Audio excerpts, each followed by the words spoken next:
Hello मेरे प्यारे बच्चों, तो कैसे हैं आप सब। उम्मीद करते हैं सब बढ़िया हो। तो बच्चों, आज के इस वीडियो में, आज के इस चैप्टर में हम लोग इतना ज्यादा मजे से इसको पढ़ने वाले हैं, क्योंकि ये जो चैप्टर है ना वो इतना ज्यादा अच्छा चैप्टर। मतलब यहां पे सिर्फ हम लोग को कुछ भी नहीं पढ़ना रहता, सिर्फ दो चीजें पढ़नी रहती, सिर्फ दो चीजें कि डायरेक्ट प्रोपोर्शन क्या होता है और इनडायरेक्ट प्रोपोर्शन क्या होता है। पूरा चैप्टर खत्म। समझ रहे हो? मतलब इतना सरल चैप्टर में इतने अच्छे तरीके से आपको समझाऊंगा ना बच्चों कि आप कभी नहीं भूलोगे। और अगर एग्जाम में इससे रिलेटेड क्वेश्चन आ गया ना तो आप एकदम समोसे की तरह जिसको वो चाव लेके एकदम बस खाते हो ना, मतलब मजे से खाते हो ना, इसी तरीके से आप क्वेश्चन को एकदम फटाक से कर डालोगे। ठीक है ना। तो आज का जो चैप्टर ना बाबू वो है डायरेक्ट एंड इनडायरेक्ट प्रोपोर्शन। मतलब डायरेक्ट प्रोपोर्शन पढ़ेंगे और इनडायरेक्ट प्रोपोर्शन पढ़ेंगे। बच्चों, हम लोग पढ़ के चुके हैं क्या, रेशियो एंड प्रोपोर्शन हम लोग पढ़े हैं थोड़ा। बट अगर आपको नहीं पता, अगर आपने नहीं पढ़ा था, भूल गए, कोई बात नहीं, ज्यादा यूज नहीं है यहां पे, जरा सा बहुत छोटा सा यूज है, बट उसको मैं बता दूंगा, टेंशन ना लो। आज के इस चैप्टर को स्टार्ट करने से पहले मैं यहां पे अभी कुछ बहुत ही अच्छी चीजें आपसे डिस्कस करने वाला हूं। ठीक है। जैसे कि ये जो चैप्टर है ना, ये चैप्टर हमको बताता क्या है, ये पहले हम लोग समझने की कोशिश करते हैं कि इस चैप्टर का यूज क्या है हमारी डेली लाइफ में। ठीक है। रोजमर्रा की जिंदगी में, मतलब हर सुबह उठते हैं तो देखते हैं, ठीक, अपने दोस्तों के पास जाते हैं, स्कूल में जाते हैं, तो वहां सब भी हम लोग यही डायरेक्ट और इनडायरेक्ट प्रोपोर्शन वाला कुछ ना कुछ वहां पे चलता है। तो आज हम लोग वही चीज देखेंगे। हम लोग हर एक चीज देखें, टेंशन नहीं लेने का, हम बता रहे ना, एकदम टेंशन नहीं लेना, बहुत मजा आने वाला है। ठीक है। चलिए मैं एक बहुत ही अच्छा सा एग्जांपल लेता हूं डायरेक्ट और इनडायरेक्ट को समझने के लिए। बट डायरेक्ट और इनडायरेक्ट को समझने से पहले एक चीज अपने दिमाग में रख लो, एक चीज अपने दिमाग में रख लो कि जब भी हम लोग डायरेक्ट और इनडायरेक्ट प्रोपोर्शन की बात करते हैं तो अपने पास कुछ क्वांटिटीज देती है। ठीक है। क्या बोल दिया सर, ये क्या बोल दिया आपने। देखो यहां पे हम लोग दो क्वांटिटी की बात करेंगे। क्या? दो क्वांटिटी की बात करेंगे। अभी सुन लो, बस सुन लो, याद करने की जरूरत नहीं, बस सुन लो बस। ठीक है। दो क्वांटिटी होगी, दो क्वांटिटीज होंगी। अब दो क्वांटिटी बाबू कुछ भी हो सकती है, कुछ भी हो सकता है, चप्पल, जूता, सेब, अनार, केला। ठीक है। मान रहे। ठीक है। समझ लो इससे ना आराम से सुनना। एक होगा Q1 और एक होगा Q2।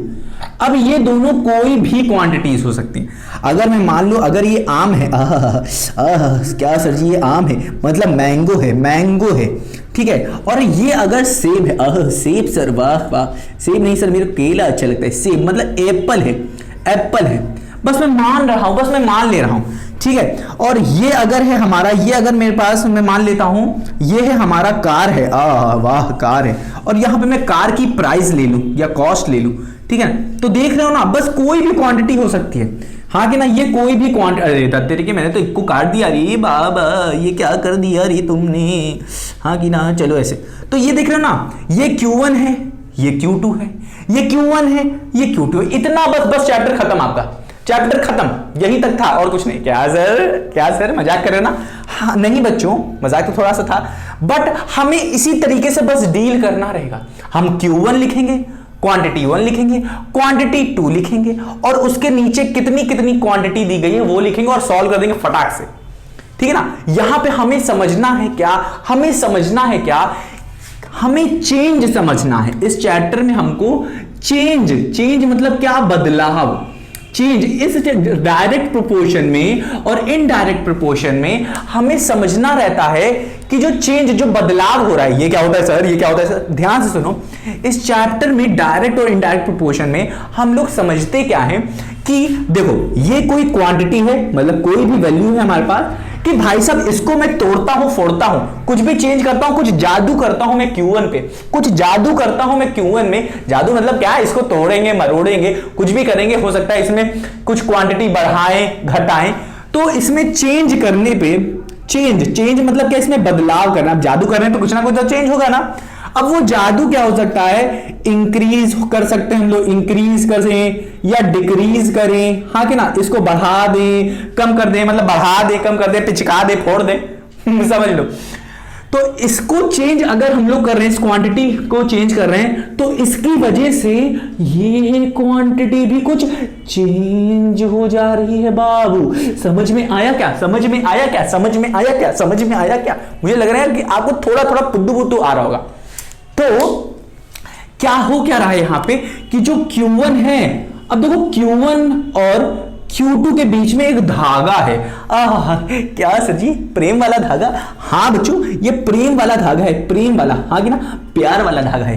प्यार वाला, कुछ ऐसा प्यार वाला धागा है बाबू कि भाई साहब इनको जब चोट लगती है ना, तो इनको भी चोट लगना शुरू हो जाती है। मतलब क्या है, एक दूसरे पे बाबू क्या कर रहे हैं, डिपेंड कर रहे हैं। क्या कर रहे हैं, कुछ इस तरीके से डिपेंड कर रहे हैं कि इनको चोट लग रही है तो इनको भी चोट लग रही है।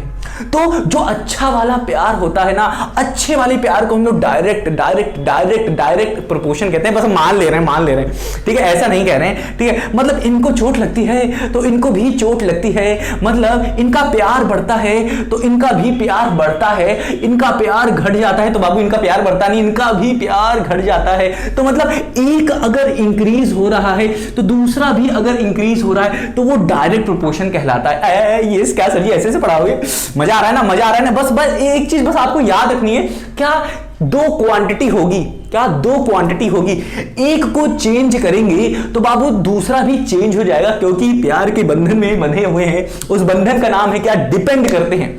कुछ रिलेशन है इन दोनों के बीच में, कुछ रिलेशन है इन दोनों के बीच में। अगर बाबू कोई रिलेशन नहीं, हाँ कि ना, कोई बाबू रिलेशन नहीं, तो भाई साहब किस तरीके का बदलाव होगा इन दोनों में। ये भाई साहब अपने रास्ते, ये भाई साहब अपने रास्ते जाएंगे तो कोई भी रिलेशन नहीं होगा।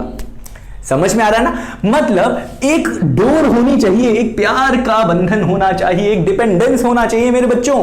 वो क्या है, ध्यान से देखो, Q1 है, Q2 है, Q1 है, Q2, ये क्वांटिटी 1 है, ये क्वांटिटी 2 है। अगर ये चेंज हो रहा है तो इसमें चेंज होगा। अब सीरियस हो जाते हैं, क्या हो जाते हैं, थोड़ा सा सीरियस हो जाते हैं। अब समझते हैं, थोड़े कुछ वर्ड्स समझते हैं।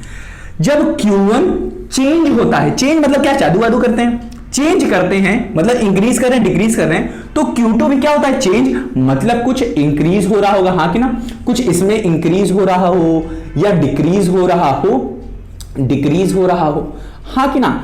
अब देखो, एक क्वांटिटी इंक्रीज हो रही है, दूसरी क्वांटिटी इंक्रीज हो रही है, और ये दोनों एक दूसरे पे डिपेंड कर रहे हैं।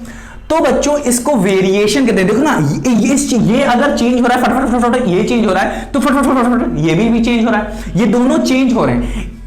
अगर दो क्वांटिटी कुछ इस तरीके से डिपेंड, हिंदी में बता रहा हूं, आराम सुनना, अगर if two quantities are depended on each other in such a way, कुछ इस तरीके से, if two quantities are in the relationship, such that कुछ इस तरीके का रिलेशन है इन दोनों के बीच में, दैट इफ वन चेंजेस, एक में अगर कुछ चेंज आता है बाबू तो दूसरा चेंजेस, अदर ऑल्सो चेंजेस, हाँ कि ना, समझ में आ रहा है ना। तो उसको क्या कहते हैं, वेरिएशन। एक वर्ड हम लोगों ने सुना, क्या, वेरिएशन। इसका मतलब क्या होता है कि अगर दो क्वांटिटी, लिख देते हैं बाबू, आराम से लिख देते हैं, if two quantities, if two quantities are in such a relationship that if one quantity Q1, if one quantity changes then other या फिर another also की स्पेलिंग नहीं आती है बाबू मुझे, क्या होती है, also changes। मतलब अब इसमें क्या कर सकते हो, रिलेशनशिप की जहां डिपेंड भी कह सकते हो कि वो भाई साहब उस पर निर्भर कर रहा है, डिपेंड कर रहा है। तो यहां पे बस आपको याद रखना, इफ टू क्वांटिटीज कह सकते हो Q1 and Q2 are in such a relationship that if one quantity changes then other also changes। ये क्या बात बोला सर, वही तो बात बोला है ना बाबू जो हम लोगों ने अभी तक यहां पे पढ़ा है। हम लोगों ने अभी तक जितना पढ़ा ना उसको भूल जाओ, मैं कह रहा हूं भूल जाओ, जो भी चीजें मैंने पढ़ाई है वो सब भूल जाओ। अभी तक बस हम लोगों ने जरा सी चीज पढ़ी, मैंने आपको बस इतना बताया कि जब डायरेक्ट और इनडायरेक्ट, मतलब इनडायरेक्ट कह रहे हैं, जब डायरेक्ट और इनवर्स प्रोपोर्शन पढ़ते हैं ना बाबू, तब हमको बस इतना याद रखना है कि हमें दो क्वांटिटी के बारे में कुछ दो क्वांटिटी हमें दी गई है, हमें सिर्फ इतना याद रखना है।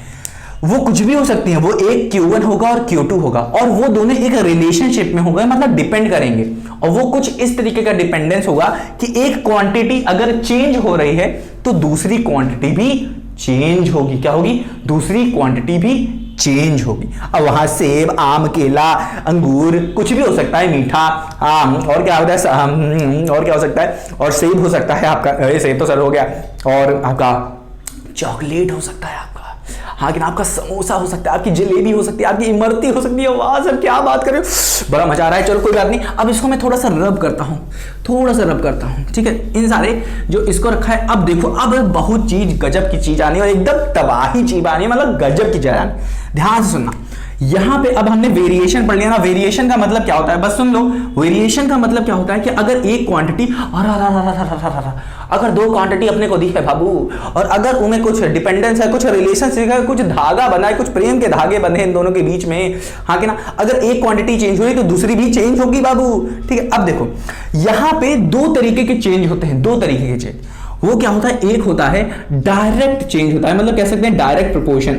ये क्या है सर जी, यही है बाबू, डायरेक्ट प्रोपोर। अरे बाबू ये प्रोपोर है, PORTION, प्रोपोर्शन एक डायरेक्ट प्रोपोर्शन होता है, और एक इनवर्स वर्स। अरे भाई साहब, वर्सा, VERSE, हाँ कि ना, इनवर्स VERS, इनवर्स प्रोपोर्शन।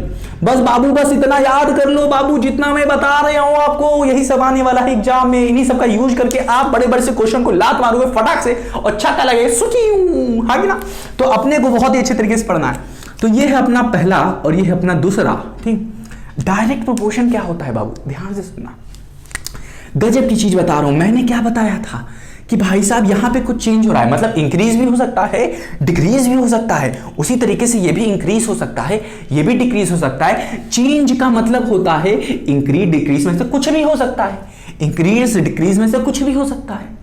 अब भाई साहब मैं यहां पे इन इंक्रीज डिक्रीज को दो भागों में बांटा हूं, एक है डायरेक्ट और इनडायरेक्ट। जब भाई साहब, अब सुनना, अगर एक क्वांटिटी को इंक्रीज करते हैं, ये देखो साइन है इंक्रीज का, इफ वन क्वांटिटी इंक्रीजेस, समझ लो Q1, अगर एक क्वांटिटी को फटाक से बढ़ा देते हैं, बढ़ा दिया, तो क्या हो रहा है, दूसरा क्वांटिटी फटाक से क्या करे, अपने आप को क्या करे, फटाक से बढ़ाना शुरू करे। क्या करे, फटाक से बढ़ाना शुरू कर दे। और अगर हम देख लो ना, एक बढ़ रहा है तो दूसरा भी बढ़ जा रहा है, क्योंकि ये दोस्तों इस तरीके से डिपेंडेंट है, इस तरीके से रिलेशनशिप में है कि भाई साहब एक को बढ़ा रहे हैं ना बाबू, तो दूसरे को भी बढ़ा रहे हैं, मतलब एक की शक्ति बढ़ रही है तो दूसरे की भी शक्ति बढ़ जा रही है। अभी क्वेश्चन सॉल्व करें, टेंशन नहीं लेने का।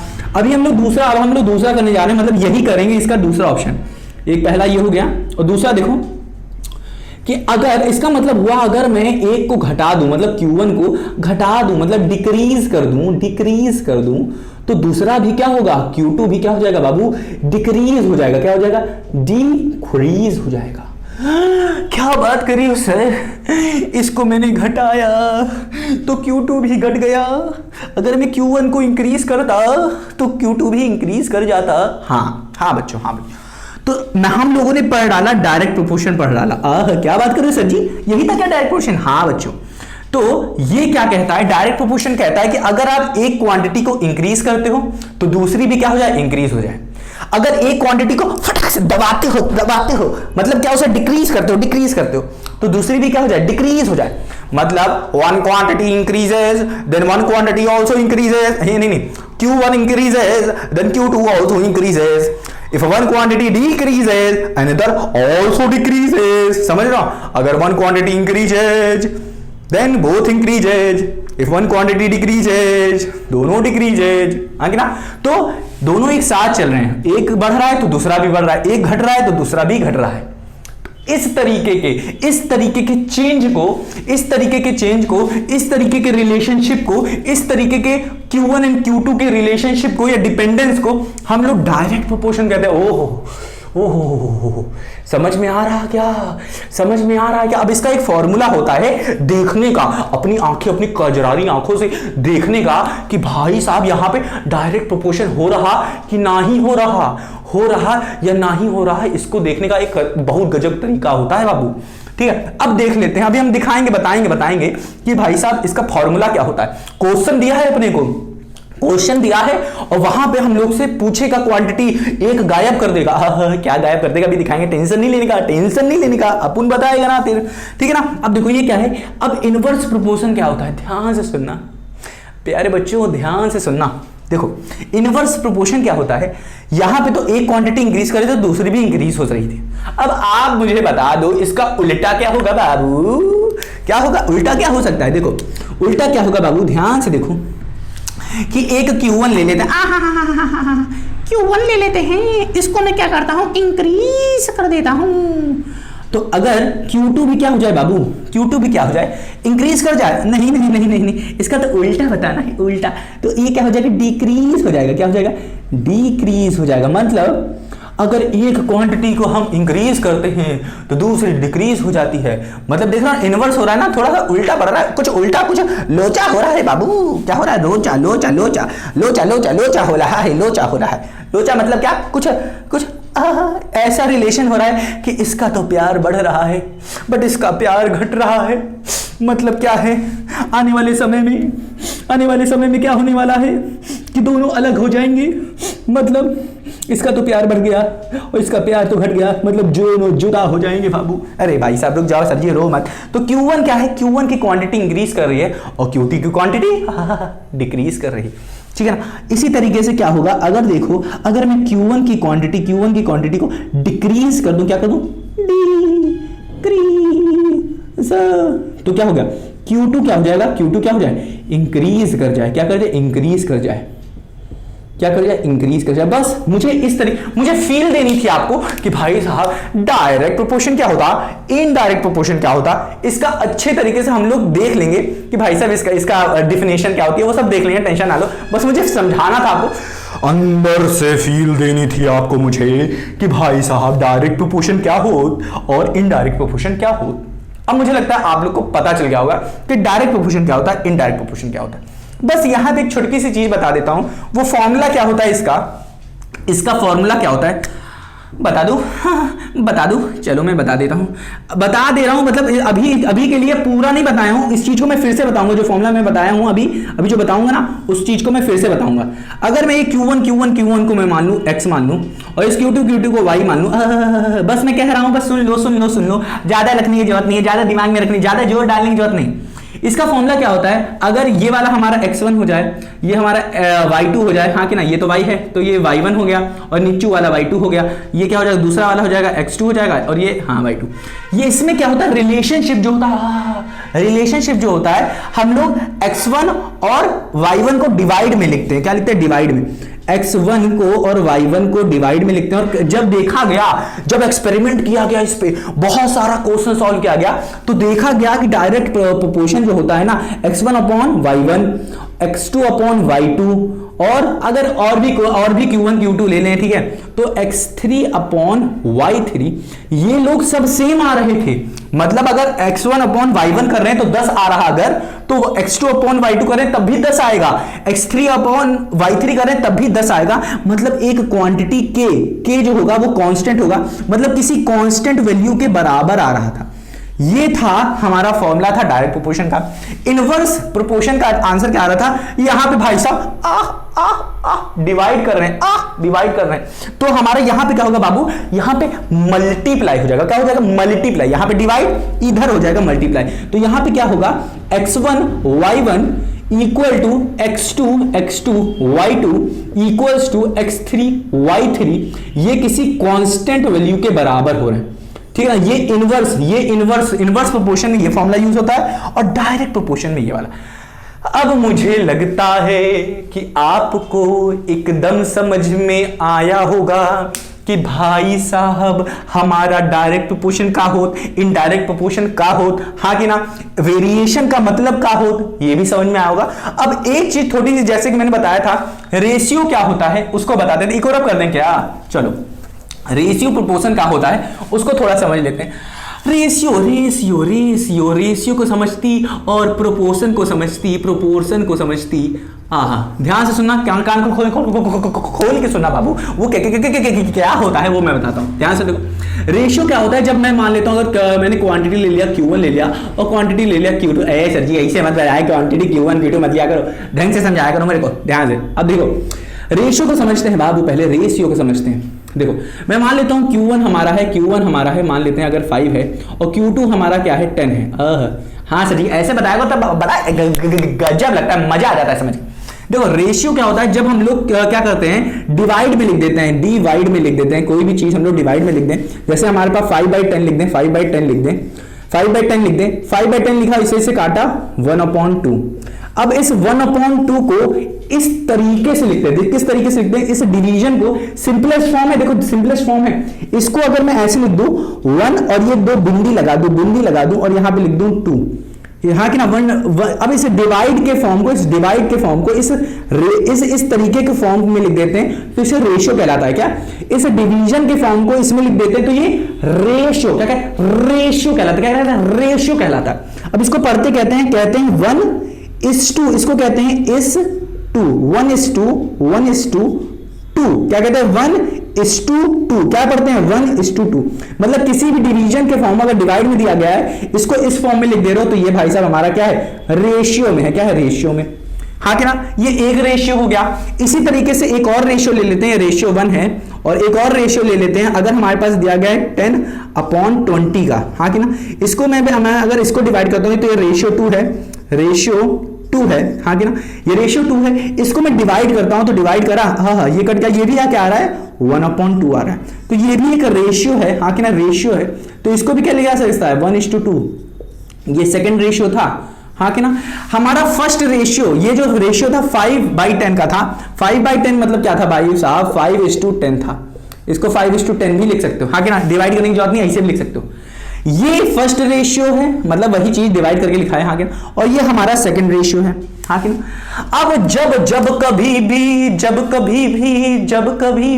याद रखो, जब कभी भी दो रेशियो को इक्वल में लिख देते हैं, तो वो प्रोपोर्शन बन जाता है। नहीं समझा? ये देखो, जैसे कि प्रोपोर्शन क्या होता है प्यारे बच्चों, देखो प्रोपोर्शन होता है कि जब A:B, मतलब एक रेशियो ये हो गया, ये जब इक्वल हो जाए C:D के, हाँ कि ना, C:D के। नहीं समझ में आया सर, चलो कोई बात नहीं, ध्यान से सुनो। यहां पे देखो हमें दिया था 5:10, तो ये जो 5:10 था ये इक्वल आ रहा था 10:10 या 10:, किसके आ रहा था 10:20 के इक्वल आ रहा था। तो ये प्रोपोर्शन में है, क्या है, प्रोपोर्शन में है बाबू। ये 5:10 10:30 के बराबर देखो इक्वल आ रहा है, क्योंकि ये वाला जो आंसर आएगा ना ये भी हमारा 1/2 आएगा, हाँ कि ना। इसको डिवाइड में लिख दें, अगर हम 5:10 को हम लोग डिवाइड में कैसे लिख सकते हैं 5/10, इसको काटोगे तो ये भी 1/2 आएगा, हाँ कि ना। और इसको भी अगर सॉल्व करोगे तो ये भी 10/20 का आएगा, 1/2 आएगा।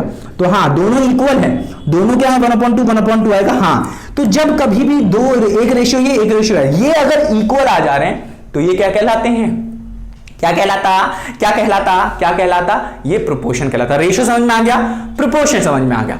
अब ये खेला तो आपको समझ में आ गया होगा कि यहां पे हम लोग पढ़ने क्या वाले हैं, डायरेक्ट और इनवर्स प्रोपोर्शन पढ़ने वाले हैं, ठीक है ना। यहां पे हमने समझा कि हमें सिर्फ एक ही चीज पढ़नी है, क्या, दो क्वांटिटी के बारे में पढ़ना है, और उनके बीच मतलब जैसे Q1 है Q2 दो क्वांटिटी है, इनके बीच का अगर रिलेशनशिप या डिपेंडेंट किस तरीके से डिपेंडेंट है, इसी डिपेंडेंट को दो भागों में बांटा गया,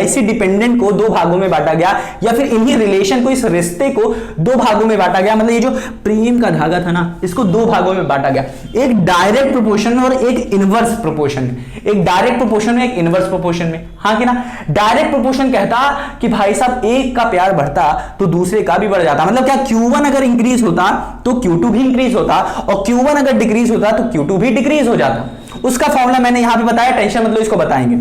इसी तरीके से इनवर्स प्रोपोर्शन क्या होता है कि ये कहता है कि अगर Q1 इंक्रीज हो रहा है, ये उल्टा हो जाता है, इनवर्स हो जाता है। ये कहता है कि अगर Q1 इंक्रीज होता तो Q2 डिक्रीज हो जाता, और Q1 अगर डिक्रीज होता तो Q1 बढ़ जाता। इसीलिए हम लोग इसको इनवर्स प्रोपोर्शन कहते हैं, इसको डायरेक्ट प्रोपोर्शन कहते हैं। हाँ, याद रखो वेरिएशन, हम लोगों ने एक वर्ड पढ़ा वेरिएशन। वेरिएशन का मतलब ये नहीं होता कि एक इंक्रीज कर रहा है तो दूसरा डिक्रीज कर रहा है, दूसरा इंक्रीज, एक पहला इंक्रीज कर रहा है, मतलब अगर इंक्रीज कर रहा है डिक्रीज कर रहा है, ये नहीं कहता कि वो इंक्रीज हो रहा है वो डिक्रीज हो रहा है, वो ये वेरिएशन नहीं कहता।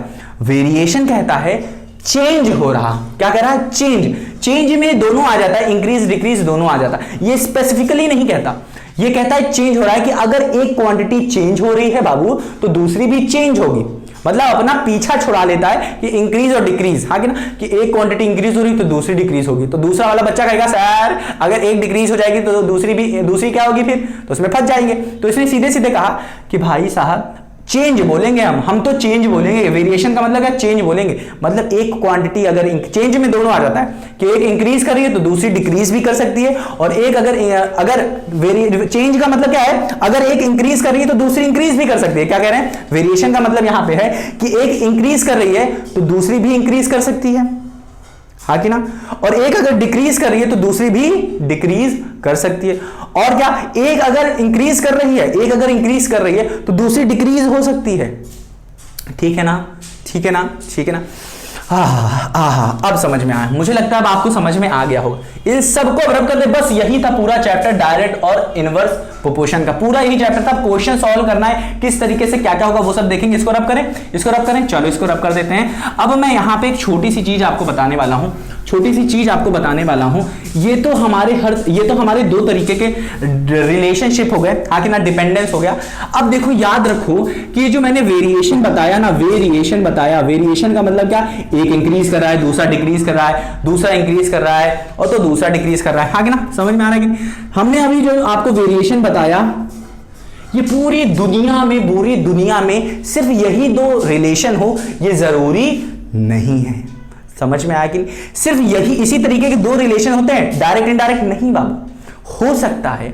अब देखो वेरिएशन हो सकता है कि किसी भी तरीके का ना हो, किसी भी तरीके का वेरिएशन ना हो। कैसे? किसी भी तरीके का वेरिएशन ना हो। वेरिएशन का मतलब क्या? अगर किसी भी तरीके का वेरिएशन नहीं, इसका मतलब दोनों क्वांटिटी के बीच में Q1 और Q2 क्वांटिटी के बीच में कोई भी रिलेशनशिप है ही नहीं, मतलब डिपेंडेंस कुछ है ही नहीं। तो Q1 और Q2 के अगर बीच में कोई डिपेंडेंस है ही नहीं तो वेरिएशन हो ही नहीं सकता। नहीं समझ में आ रहा? ठीक है, मैंने अभी बताया था कि अगर कोई रिलेशनशिप होगा तभी तो चेंज होगा, हाँ कि ना। मतलब अब मैं एक क्वेश्चन में पूछता हूं, आप और मम्मी, हाँ कि ना, आप एक छोटे से बच्चे हो, आपकी छोटी सी मम्मी है, पापा है, आपको अगर दर्द होता है, हाँ कि ना, या फिर आप रोते हो, हाँ कि ना, छोटी सी बात ले रहा हूं, तो मम्मी को दर्द होता है ना, हाँ कि ना। मम्मी से कुछ कहते हो, मम्मी आज मुझे ये खाने का मन है, तो मम्मी कहते हैं ठीक है बाबू आपके लिए मैं बना दूंगी, हाँ कि ना। समझ में आ रहा है कि मम्मी आपसे बहुत ज़्यादा प्यार करती हैं, इसी वजह से तो आप मम्मी से भी बहुत ज़्यादा प्यार करते हो ना, हाँ कि ना। पापा से आप बहुत ज़्यादा प्यार करते हो ना, पापा भी आपको बहुत ज़्यादा प्यार करते हैं, पापा प्यार करते हैं, इस वजह से आप पापा को भी प्यार करते हो, हाँ कि ना।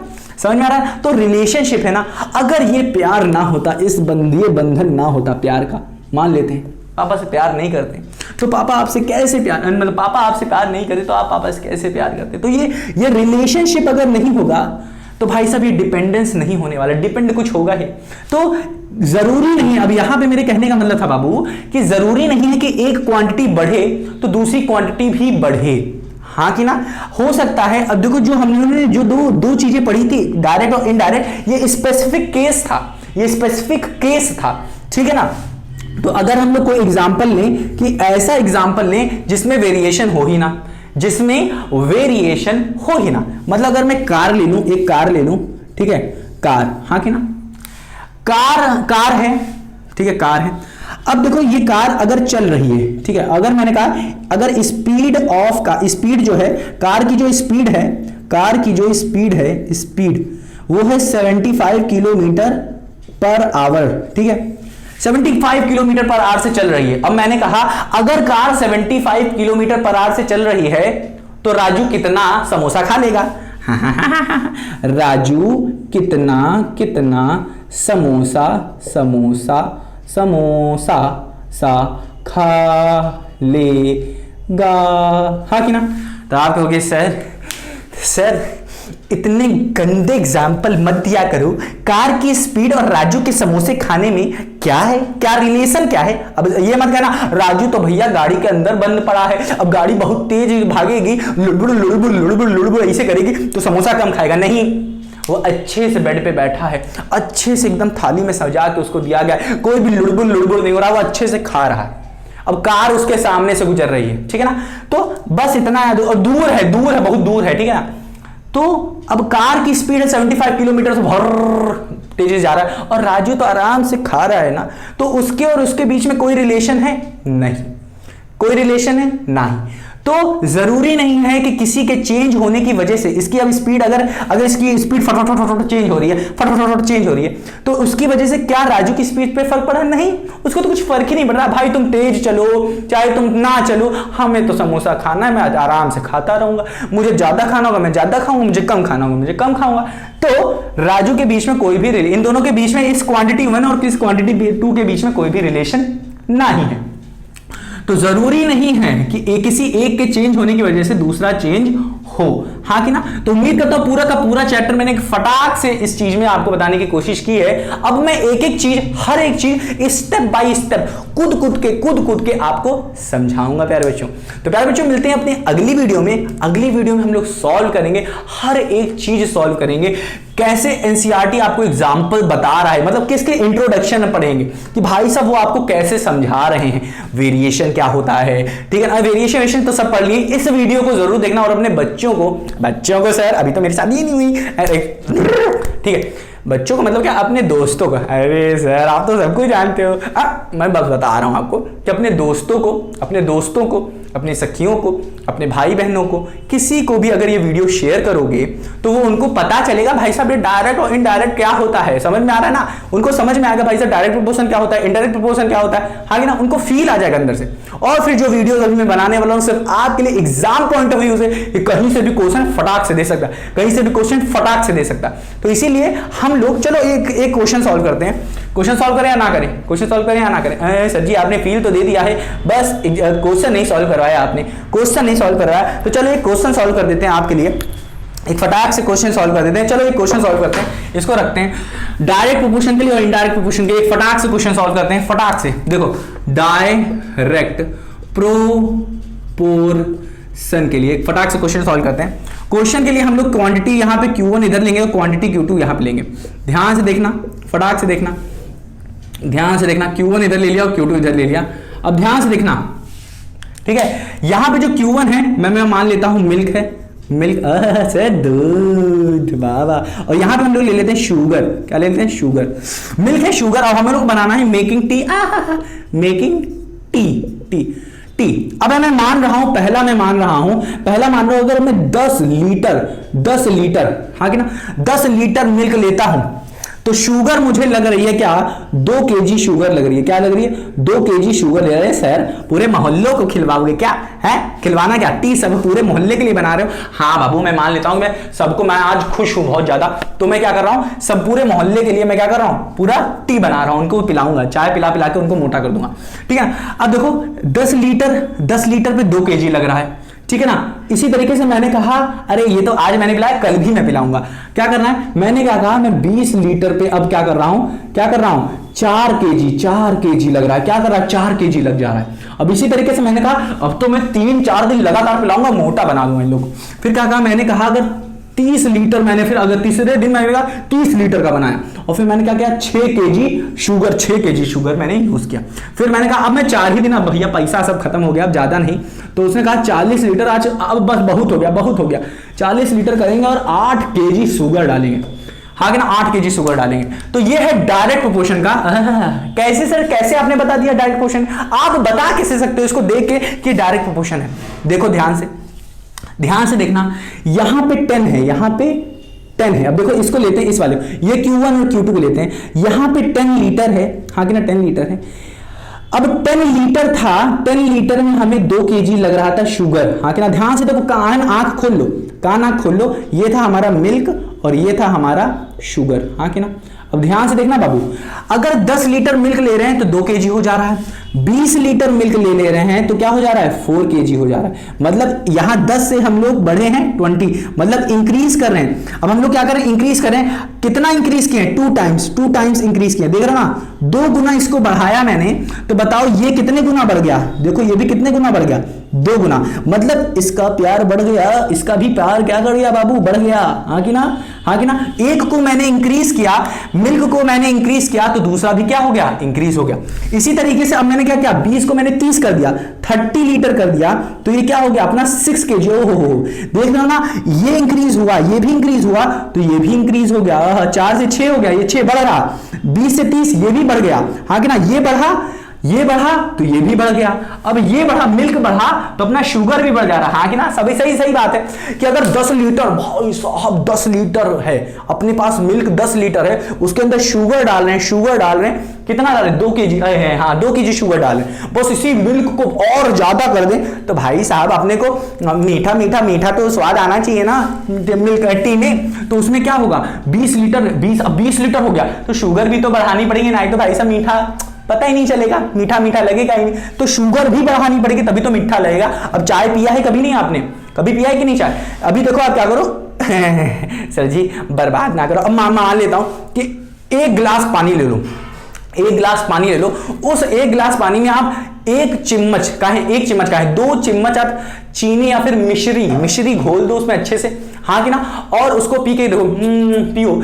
अगर उसमें आपको लगेगा मीठा है, वो मीठा है, बट क्या करो, 1 गिलास पानी अलग में एक लो और उसमें 1 चुटकी, क्या करो, 1 चुटकी सिंदूर नहीं लेना है बाबू, 1 चुटकी क्या लेना है आपको, आराम से 1 चुटकी आपको चीनी डालना है और उसको घोल लो अच्छे से, फिर उसको पी के देखो तो आपको क्या लगेगा कि वो जो 1 चुटकी डाला है ना, वो तो फीका लग रहा है, एकदम समझ में नहीं आ रहा वो मीठा है क्या है। तो वही मैं कह रहा था कि आपको क्या करना पड़ेगा, इंक्रीज करना पड़ेगा बाबू।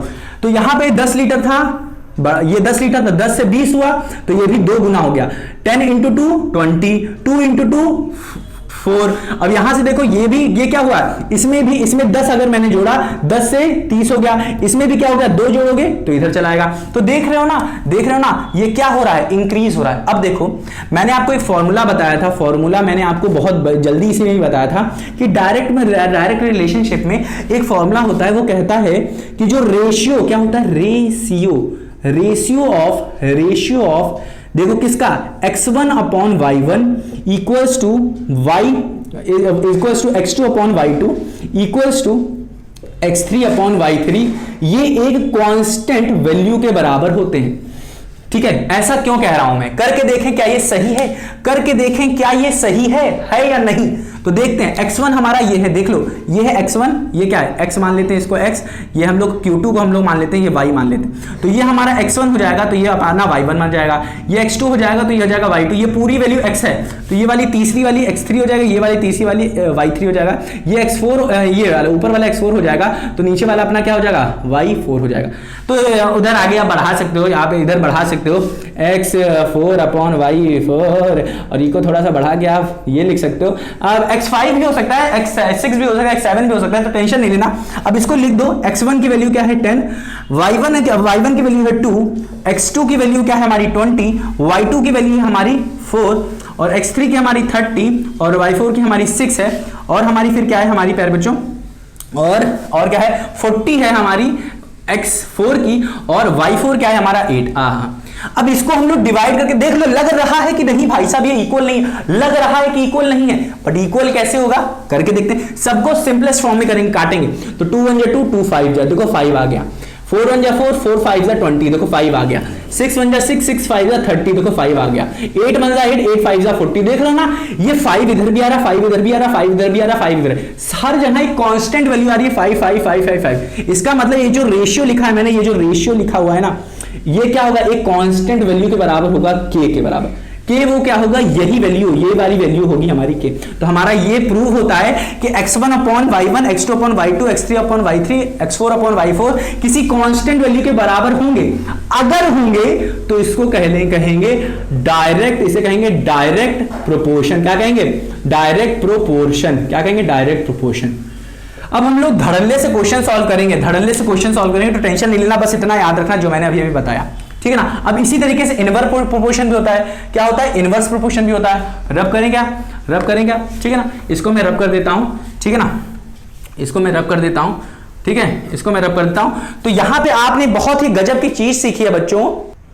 हाँ तो बच्चों बहुत ही ज्यादा वक्त हो गया है, 40 मिनट हो गए हैं आपको यही चीज पढ़ाते पढ़ाते कि डायरेक्ट क्या होता है, इनडायरेक्ट प्रोपोर्शन क्या होता है। ये सारी चीजें मैंने आपको फील देने के लिए बहुत सारी चीजें मैंने आपको बताई यहाँ पे।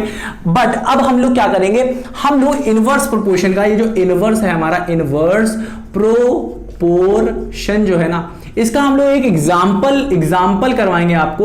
उससे एग्जाम्पल क्या मतलब, मैं खुद एग्जाम्पल बनाऊंगा और उससे आपको बताऊंगा कि इनवर्स प्रोपोर्शन क्या होता है। अभी डायरेक्ट में हमने देखा ना, एक बढ़ रहा था, 2 गुना बढ़ रहा था, तो दूसरा भी 2 गुना बढ़ जा रहा था।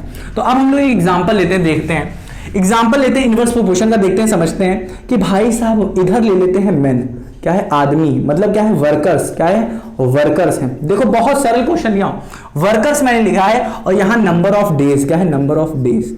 ध्यान से सुनो, बस सुन लो, बस अपने कान में देख लो, जो मैं बता रहा हूं उसको सुन लो बस, ठीक है ना, इसको बस आपको सुनना है, ठीक है ना। इसको ले लेते हैं x ले लेते हैं और इसको ले लेते हैं x, y ले लेते हैं। मैंने आपको बहुत ही पहले एक फॉर्मूला पढ़ा के रखा हुआ है, ठीक है। अभी यहीं पे भी मैंने बताया था कि इसमें एक फॉर्मूला यूज होता है, फॉर्मूला यूज होता है, उसको वेरीफाई करेंगे क्या ये सही है। x1 y1 equals to x2 y2 equals to x3 y3 equals to x4 y4, ठीक है। मतलब जितने भी x1 y1 दिए होंगे ये इक्वल होता है किसी कांस्टेंट वैल्यू k के, हाँ कि ना, k के, बस इतना याद रखना है, ठीक है। अब देखो देखते हैं क्या ये सही है कि नहीं। इनवर्स तो आपको समझ में आ गया है ना, इनवर्स मतलब क्या कि एक बढ़ रहा है, एक बढ़ रहा है तो दूसरा क्या करेगा, घटेगा, घटेगा, इतना तो आपको समझ में आ गया होगा।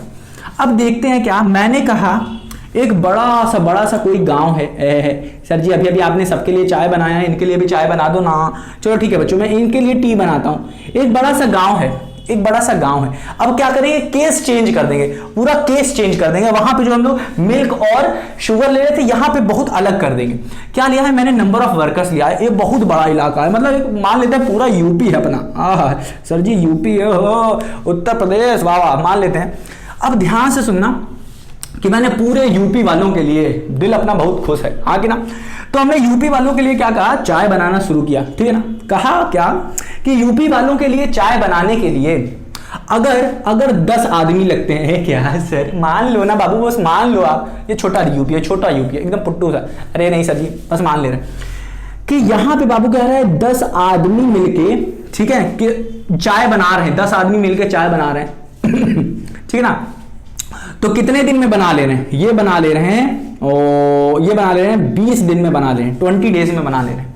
20 डेज में 20 लोग मिलके 20 डेज में, सुन लो कान खोल के सुनो, 10 आदमी मिलके जब टी बना रहे हैं, चाय बना रहे हैं, तो पूरे यूपी के लिए, ओ भाई साहब, पूरे यूपी के लिए, अगर यूपी के नहीं लेना चाहते हो तो अपनी कॉलोनी ले लो, जिस कॉलोनी में रहते हो आप, या एक बिल्डिंग ले लो जिस बिल्डिंग में आप ले रहे हो, सबको चाय पिलाने के लिए 20 दिन लग जा रहे हैं। क्या, 20 डेज लग जा रहे हैं, ठीक है ना।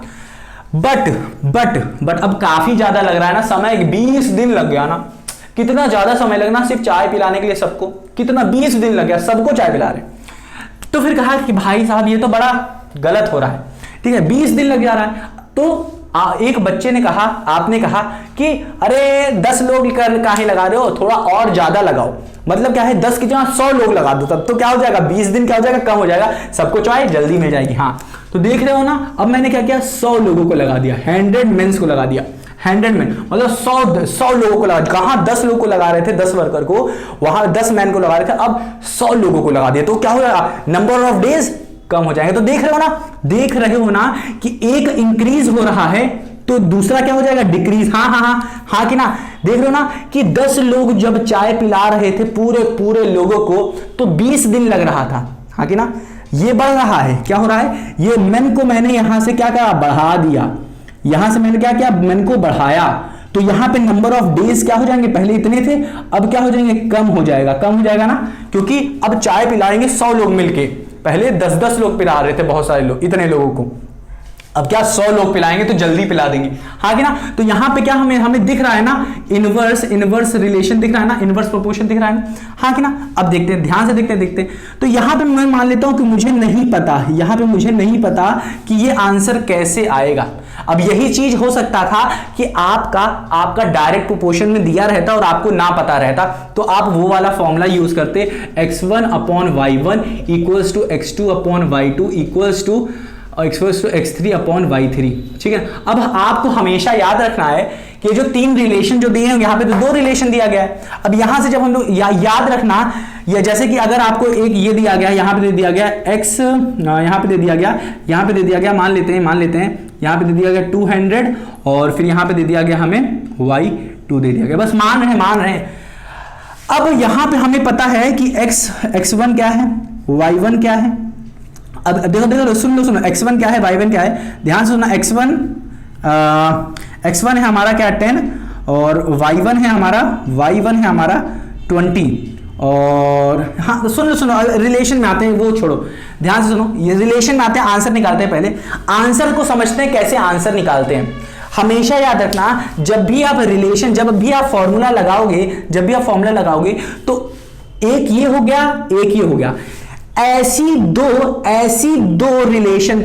दो रिलेशन को आप लगाओगे, ये एक पूरा रिलेशन हो गया और ये एक पूरा रिलेशन हो गया, ऐसे, और ये भी एक पूरा रिलेशन हो गया। आंसर निकालने के लिए आप ऐसे 2 रिलेशन को पकड़ोगे जिनमें आपको 3 चीजें दी रही, तीन चीजें दी रही। अगर 3 चीजें दी हैं बच्चों, 3 चीजें दी हैं, तभी आप इस चौथे का आंसर निकाल सकते हो, नहीं तो नहीं निकाल पाओगे।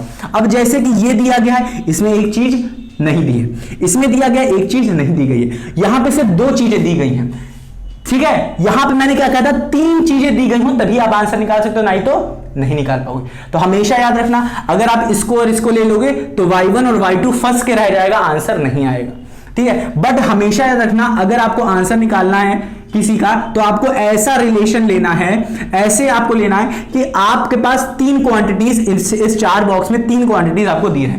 तो यहां पे हम लोग क्या लेंगे, पहला ये वाला रिलेशन लेंगे और ये वाला, ठीक है। तो अपना आंसर इस तरीके का रिलेशन आता है। दिखाएं कैसे, अब दिखाएंगे कैसे, हम दिखा दें आपको कैसे दिखा दें।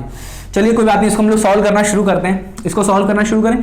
देखो ये जो है हमारा इनवर्स में है, क्या है, इनवर्स में है, तो इसका आंसर कैसे आ जाएगा, x1 y1 जो होगा वो x2 y2 के बराबर होगा, x1 y1 x2 y2 के बराबर होगा। तो इसे सॉल्व करना शुरू करें।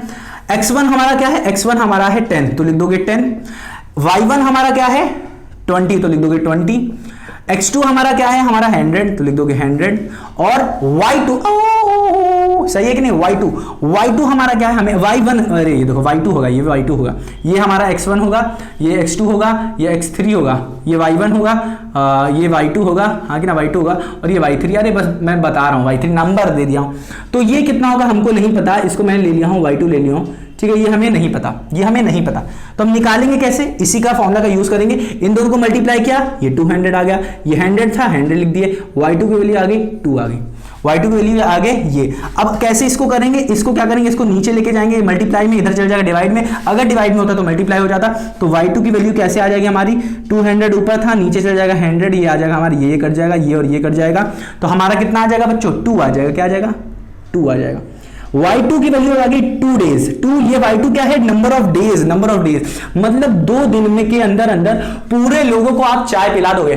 कहां 10 लोग 20 दिन में चाय पिला रहे थे, कहां 100 लोग सिर्फ 2 दिन में चाय पिला दे रहे हैं भाई साहब। 2 दिन में, कहां 20 दिन, कहां 2 दिन, कहां 20 दिन, कहां 2 दिन। ऐसे ही अगर आप चाहो तो 200 लोगों को चाय कैसे पिला सकते हो, 200 लोग अगर लगेंगे तो यहां से निकाल देते हैं 10 इंटू x1/y1, x1/y1 करो तो 10 इंटू 20 इक्वल्स टू x3 क्या है हमारा 200 इंटू y3 ऐसे कर दो, तो यहां पे क्या हो जाएगा 200, ये हो जाएगा 200 इक्वल्स टू 200 इंटू y3। इसको इधर ले लो, इधर नीचे ले लो, क्योंकि मल्टीप्लाई में यहां चल जाएगा डिवाइड में 200/200, ये कट जाएगा तो मतलब आंसर आ जाएगा 1। मतलब एक दिन में देख रहे हो ना, y3 क्या नंबर ऑफ डेज क्या आ रहा है 1। मतलब एक अगर आप 200 लोगों को बुला लेते हो यूपी में कि मतलब चाय पिलाने के लिए, तो 200 लोग क्या करेंगे, एक दिन के अंदर अंदर अंदर अंदर सबको चाय पिला डालेंगे, एक दिन के अंदर अंदर। समझ में आएगी नहीं? तो ये था इनवर्स रिलेशन, एक को बढ़ा रहे हो तो दूसरा क्या रहा है, घट रहा है, नंबर ऑफ डेज क्या रहे हैं, घट रहे हैं। तो ये था रिलेशन, और रिलेशन को मैंने बताया आपको कि जब आंसर निकालना होगा ना तो ऐसे रिलेशन को लोगे जिसमें तीन वैल्यूज दी हो। ये मत करना कि 2 वैल्यूज गायब हैं और उनको ले लो तो आंसर नहीं आएगा। करके दिखाएं क्या आपको, यहां पे करके दिखाएं क्या, इसको रब करें, चलो इसको रब करते हैं। यहां पे मैं आपको बस दिखाता हूं कि अगर मैं इन दोनों को लूंगा तो फॉर्मूला क्या है, x1 y1 equals to x2 y2, ठीक है, x2 y3 वो भी लिख सकते हो, सीधा मैं लिख रहा हूं एक इक्वल है मल्टीप्लाई में। अब ये इक्वल है या नहीं, मैं पहले ये दिखा देता हूं आपको, ये वाला आंसर पहले बाद में निकालता हूं, इक्वल है या नहीं। इन दोनों को मल्टीप्लाई करो, मतलब 10 इंटू 20 कर दो, तो क्या आंसर सही आ रहा है, पहले इन दोनों करो, क्या आंसर सही आ रहा है। और x2 y2 करो, x2 ये है 100 और y2 क्या है हमारा, ये आ रहा था 2, तो लिख दे 2। इसका आंसर क्या आ जाएगा 200, और इसका भी आंसर क्या रहा है 10 इंटू 20 क्या है 200। हाँ भाई साहब, ये दोनों इक्वल आ रहे हैं, मैंने बताया था ना। तो इसका मतलब इनडायरेक्ट में क्या होता है, x1 y1 x2 y2 के इक्वल होता है 200, हाँ ना, ये कांस्टेंट वैल्यू के है, ठीक है ना। इसी तरीके से डायरेक्ट में क्या होता है, बच्चों, डायरेक्ट में क्या होता है, x1 अपॉन y1 इक्वल होता है x2 अपॉन y2 के इक्वल होता है, x3 अपॉन y3 के इक्वल होता है, और जो कि के कांस्टेंट वैल्यू क्या होता है, इनको डिवाइड करने के बाद जो आंसर आएगा ना वो होगा हमारा कांस्टेंट वैल्यू के होगा। तो उम्मीद करता हूं आपको समझ में आया होगा क्या मैं बता रहा था कि ये डायरेक्ट का है फॉर्मूला, ये इनडायरेक्ट का फॉर्मूला है, बहुत अच्छे तरीके से यूज करेंगे जब क्वेश्चन सॉल्व करेंगे। इसमें हम आते हैं कि जब हम लोग 2 को ले लेते हैं, ये चीज डायरेक्ट के लिए भी अप्लाई होती है, जो मैं बता रहा हूं आपको कि भाई साहब आपको कौन सा लेना है रिलेशन, ऐसा रिलेशन लेना है जिसमें सुन लो बाबू, जिसमें आपको 2 वैल्यूज ना दी हो, दो वैल्यूज वेरिएबल ना दी हो, आपको 3 वैल्यूज दी हो, 3 वैल्यू नंबर में आपको दिया हो।